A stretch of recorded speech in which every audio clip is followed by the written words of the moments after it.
아멘.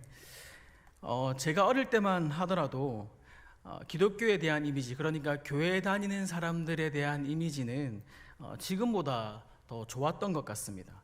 제가 초등학생 때로 기억하는데요. 그러니까 지금부터 한 20년 좀 더 지난 그때입니다. 가족끼리 이렇게 외식을 하고 돌아오는 길이었는데 그 저녁 시간에 그 경찰관들이 나와서 음주 단속을 하고 있었습니다. 그렇게 이제 음주 단속을 차차차차 지나가고 이제 저희 차가 음주 단속을 받을 순서가 되었습니다. 그런데 경찰관이 창문을 딱 내리고 난 다음에 가장 먼저 하는 말이 뭐냐면 운전석 자리에 성경책이 놓여 있었습니다. 그 성경책을 보고는 이렇게 이야기하는 거예요. 교회 다니는 사람은 술 안 마시죠? 선생님 그냥 가세요. 이렇게 이야기하는 거예요. 그래서 그냥 음주 측정기를 불지 않고 그냥 이렇게 지나갔던 기억이 있습니다. 그때만 하더라도 기독교인에 대한 이미지가 상당히 좋았던 것 같습니다. 그런데 언젠가부턴가 시간이 흐르고 부터 언론에서 기독교에 대한 오해와 비판과 비난으로 인해서 기독교의 이미지가 예전보다 좋지 못한 것 같습니다. 내가 잘못한 것도 아닌데 성도라는 이유로 마치 내가 잘못한 것처럼 주위 사람들에게 이렇게 눈총을 받고 그렇게 살아가기도 합니다. 여러분도 언론에서 이 교회에 대한 안 좋은 뉴스가 나오면 괜히 주위의 사람들에게, 주변의 사람들에게 민망했던 적 있으십니까? 네, 저만 있는가 봅니다. 이렇게 교회가 세상을 변화시키지 못하고 세상으로부터 질타를 받고 오히려 세상이 교회를 걱정하게 된 이 시점에서 왜 이렇게까지 되었을까? 왜 이렇게 교회가 세상이 교회를 걱정하는 오히려 반대가 되었을까? 곰곰이 한번 생각해 보았습니다. 그러다 오늘 말씀을 통해서 해답을 찾았는데요. 그것은 바로 이 마음입니다. 마음이 변질되었기 때문입니다. 사람에게 있어서 마음은 참 중요합니다. 이 마음은 지정의의 원천이고 인간의 모든 사고와 욕망 그리고 행동이 원천이 이곳에서 이루어지기 때문입니다. 그래서 여러분 소개팅에서 이상형이 나오면 뭐라고 이야기합니까? 소개팅을 안 해오셨군요. 소개팅에 나와서 이상형이 나오면 마음에 든다라고 이야기합니다. 또 내가 사랑하는 사람에게 선물을 줄 때 뭐라고 고백하면서 선물을 줍니까? 선물 안 주셔봤나요? 내 마음이야. 선물에 내 마음을 담았어. 내 마음의 표현이야. 이렇게 표현하지 않습니까? 요즘은 그런데 오다 주었다 이렇게 이야기한다고 하더라고요. 또 여러분 어떤 일을 추진할 때 뭐라고 이야기합니까? 마음 먹기에 달렸다. 마음을 굳게 먹어야 한다. 이런 말을 쓰지 않습니까? 또 어린아이가 무언가를 하고 내 마음이야 이렇게 떼쓰는 것도 보신 적이 있을 겁니다. 이렇게 마음은 우리의 전 인격을 표현하고 담는 곳이 이 마음입니다. 그래서 어떤 마음을 품는가에 따라서 그것이 생각이 되고 그 생각이 곧 계획으로 이어지게 되는 것입니다. 오늘 본문 5절 말씀 보면 이것을 말씀하고 있는데요. 우리 5절 말씀 다 같이 한번 읽어보도록 하겠습니다. 5절 말씀입니다. 시작. 여호와께서 사람의 죄악이 세상에 가득함과 그의 마음으로 생각하는 모든 계획이 항상 악할 뿐임을 보시고. 아멘. 여기 보면 이 마음으로 생각하는 모든 계획이 악하다라고 말씀합니다. 마음에서 생각으로, 생각에서 계획으로 이어지는 것을 볼 수 있습니다. 그래서 어떠한 마음을 품느냐에 따라서 생각하게 되고 그 생각으로 행동하고 계획하고 행동하게 된다는 것입니다. 여기서 이 계획이라고 번역된 이 단어는요, 모양을 만들다라는 뜻을 가지고 있습니다. 그래서 토기장이가 진흙으로 그릇을 만들거나 조각가가 심혈을 기울여서 이 조각을 만들 때 묘사하는 단어가 이 계획이라는 단어입니다. 그래서 세밀하게 계획을 세울 때 사용되는 단어가 여기 오늘 5절 본문 말씀에 나오는 계획이라는 단어입니다. 그러니까 이 마음이 변질된 사람은 우발적으로 범죄를 저지르는 것이 아니라 세밀하게 계획을 세워서 악한 일을 저지른다는 겁니다. 그러니까 그들의 계획이 항상 악할 수밖에 없다라고 오늘 성경에서는 말씀하고 있는 것입니다.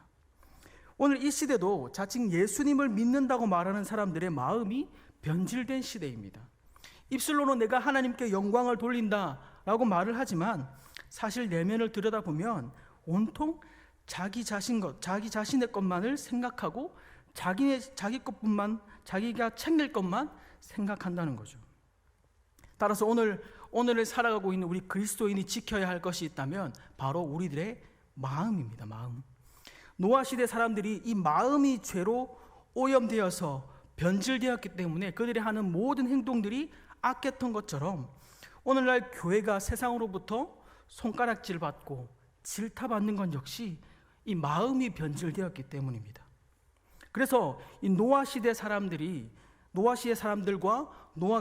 노아를 통해서 우리가 어떻게 정결한 마음을 유지할 것인가, 그것을 함께 살펴보기를 원합니다. 이 노아 시대 사람들이 이렇게 마음이 변질되어서 죄악으로 가득 찰 수밖에 없었던 이유가 무엇일까요? 그것은 자기 마음대로, 그러니까 자기 자신이 기준이 되어서 살아갔기 때문입니다. 자기 자신이 기준이 되자 하나님을 두려워하지 않고 하나님이 없는 것처럼 악을 행하며 살았던 것입니다.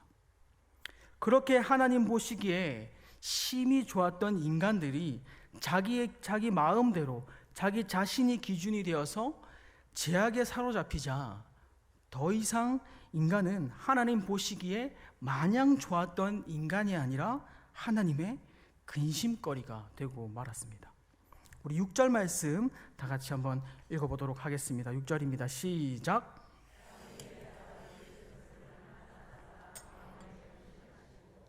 아멘. 이 말씀을 보면 사람을 창조하셨다라고 말씀하시지 아니하시고 지으셨다라고 표현하고 있습니다. 이것은 하나님의 형상과 모양에 따라서 애정을 기울여서 직접 만들었다는 의미입니다. 그런 애정이 담긴 인간을 심판해야 하는 하나님의 마음이 녹아져 있는 대목이 바로 이 구절인 것이죠. 그런 애정이 담긴 인간이기에 하나님은 인간을 향한 꿈을 포기하지 않으셨던 것입니다. 세상에 죄악이 가득한 그때에 한 사람 노아를 보시고 하나님은 새로운 세상을 꿈꾸셨습니다. 우리는 여기서 하나님께서 새로운 세상을 꿈꾸실 때에 노아가 하나님께 어떻게 눈에 띄었는가를 볼 수 있어야 합니다. 우리 9절 말씀 다 같이 한번 읽어보도록 하겠습니다. 9절입니다. 시작.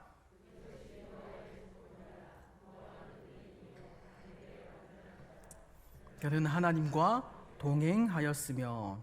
아멘. 노아 시대의 믿음은 선망의 대상이 아니었습니다. 한마디로 조롱거리였습니다. 사람들의 절대의 기준은 자기 자신에게 있었습니다. 하지만 노아는 이 어두운 밤 하늘에 빛나는 별처럼 부패하고 타락한 세태 속에서도 하나님과 동행하는 자라고 성경에서는 말씀하고 있습니다. 여러분, 동행한다는 것은 말 그대로 같은 길을 걸어가는 것입니다. 같은 방향을 한 목적을 가지고 걸어가는 것입니다. 동행하기 위해서는 서로의 마음이 일치해야 합니다. 어느 한쪽이 틀어지면 갈 수 없는 것이 동행입니다. 그만큼 이 동행한다는 것은 쉬운 일이 아닙니다. 제가 대학생 시절 때 동기 친구와 함께 자취를 했습니다. 그런데 결론부터 말하면 자취를 시작한 지 2주도 채 되지 않아서 갈라섰습니다. 그렇게 갈라서게 된 이유가 뭐냐면 그 친구가 너무나 깨끗한 이 결벽증이 있었어요. 그래서 같이 도무지 살 수 없어서 2주도 채 되지 않아서 갈라섰습니다. 여러분 한번 들어보시고 제가 더러운 건지 그 친구가 깨끗한 건지 여러분들께서 한번 판단해 주시면 좋겠습니다. 여러분 혹시 집안의 청소를 얼마 만에 한 번씩 하십니까? 보통 많이 해도 하루에 한 번 하지 않습니까? 그죠? 하루에 한 번 그것도 청소기 이렇게 대충 이렇게 돌리지 않습니까? 그런데 이 친구는 청소를 2번 합니다. 아침에 일어나면 청소기로 한 바퀴 돌리고 그 다음에 물걸레로 한 바퀴 돌리고, 그리고 두 번째는 저녁 먹기 전에 이 친구가 또 청소기를 한번 돌립니다. 그리고 또 물걸레로 한번 이렇게 닦습니다. 그렇게 청소를 하루에 2번씩 하는 그런 친구였습니다. 여러분, 제가 더러운 건 아니죠? 네. 또 보통 여러분, 우리가 식사를 하고 나면 잠깐 이렇게 커피 타임도 가지고 잠깐 쉬었다가 설거지 할 수도 있잖아요, 그죠? 그런데 이 친구는 밥을 먹고 나서 젓가락을 내려놓는 순간 설거지를 해야 되는 거예요. 순간 설거지를 해야 되는 거예요. 그래서 물론 이렇게 설거지를 빨리 하면 이후에 편안하게 할 수 있기 때문에, 지낼 수 있기 때문에 뭐 좋을 수도 있습니다. 그런데 이 친구는 여기서 끝이 아니에요. 우리가 설거지를 하고 난 다음에 어떻게 합니까? 그냥 그 젖은 그릇들은 식기 건조대에 이렇게 올려서 자연 건조 이렇게 말리지 않습니까?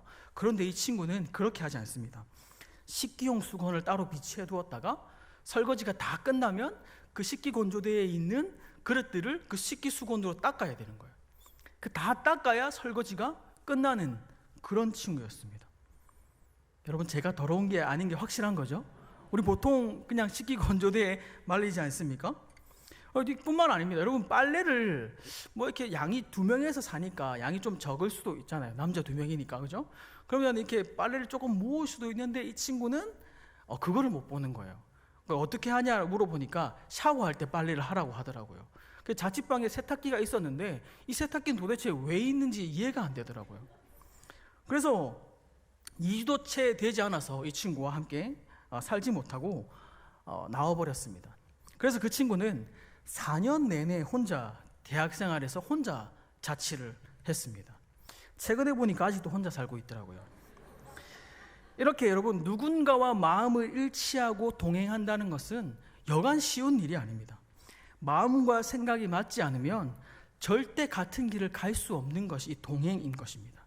그런데 이 노아가 하나님과 동행했다는 것은 자신의 뜻을 하나님께 맞추었다는 겁니다. 자신의 마음과 하나님의 마음이 일치했다는 겁니다. 심지어 우리말 성경에는 단순히 이 동행이라고 표현하고 있지만 성경 원문의 표현으로 살펴보면 하나님과 친밀함을 강조하면서 동행했다라고 표현하고 있습니다. 그러니까 이 노아는 마지못해서 하나님 앞에 질질 끌려서 살아갔던 것이 아니라, 살아남기 위해서 억지로 동행했던 것이 아니라 자신의 마음과 하나님 마음이 일치하는 것이 그에게 기쁨이었고 하나님과 동행하는 것이 그에게 행복이었다는 사실입니다. 이렇게 홍수 이전에 하나님과 동행했다는 직접적인 표현을 사용한 사람이 2사람이 나옵니다. 한 사람은 오늘 본문에 등장하는 이 노아이고요. 또 다른 한 사람은 바로 노아의 고조 할아버지인 이 에녹입니다. 창세기 5장 24절 말씀에 한번 이렇게 기록하고 있는데요. 다 같이 한번 읽어보도록 하겠습니다. 시작.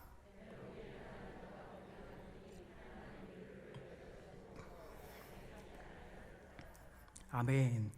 이 내용을요, 히브리서에서 보면 조금 더 자세하게 기록하고 있습니다. 히브리서 11장 5절 말씀입니다. 다 같이 한번 읽어보겠습니다. 시작.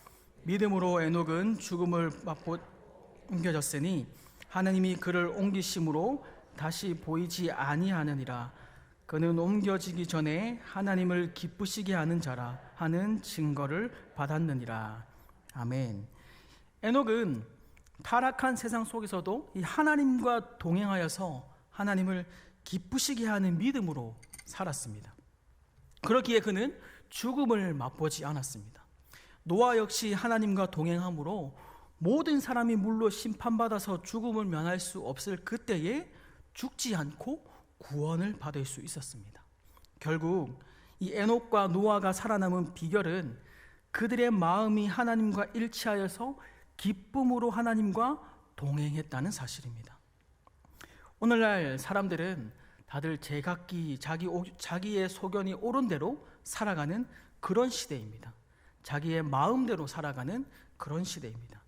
하지만 우리 그리스도인은 이 노아와 에녹과 같이 마음을 하나님과 일치하여서 하나님과 같은 방향으로 한 목적으로 가지고 걸어가야 합니다.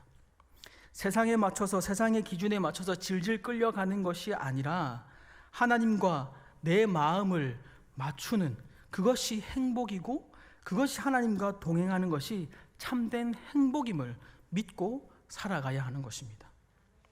그렇게 하나님과 동행했던 노아는 성경에 이렇게 표현하고 있습니다.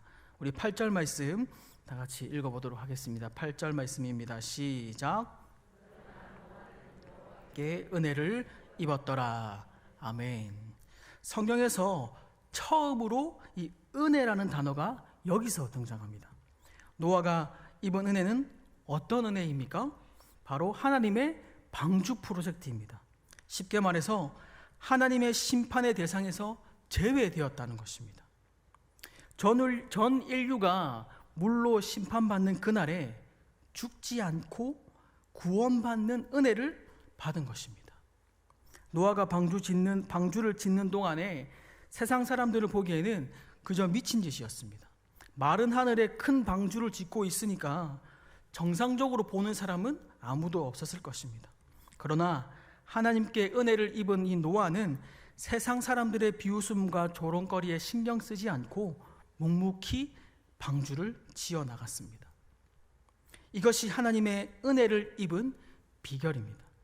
세상 사람들의 눈치 보지 않고 세상 사람들의 미련한 소리에 조롱하는 손가락질에 하여도 묵묵히 그 길을 하나님의 말씀에 순종하여서 그 길을 가는 사람, 그 사람이 하나님의 은혜를 입는 사람입니다. 하나님은 오늘도 이 시대에 노아와 같은 사람을 찾고 계십니다. 세상은 우리가 방주 프로젝트와 같이 믿음으로 살아가는 것에 비웃음거리고 조롱하는 그런 시대입니다. 순리대로 살아가는 것을 영리로 바꾸는 것에 박수치는 그런 시대입니다. 믿음이 부끄러운 것처럼 치부되고 도덕이 쓰레기 취급받는 그런 죄악된 세상에서 우리는 살아가고 있습니다. 그러나 하나님의 마음과 일치하는 사람, 하나님과 동행하는 사람, 그 사람은 세상의 비웃음거리와 조롱거리를 두려워하지 않습니다. 왜냐하면 이것이 하나님께 은혜를 입는 비결임을 알기 때문입니다. 사랑하는 성도 여러분, 송구영신 예배 드린 지가 엊그제 같은데 벌써 1월 마지막 주입니다. 놀랍지 않으십니까? 여러분, 새해 첫 달을 어떻게 보내셨습니까? 세상의 기준에 맞추지 않고 세상과 타협하지 않고 묵묵히 하나님과 같은 방향을 걸어가는 우리가 되기를 소망합니다. 그래서 한 해가 저물어갈 때 올 한 해는 하나님과 동행하는 멋진 한 해였다고, 하나님의 은혜가 충만했던 멋진 한 해였다고 추억할 수 있는 우리 모든 성도 여러분들이 될 수 있기를 주님의 이름으로 축복합니다.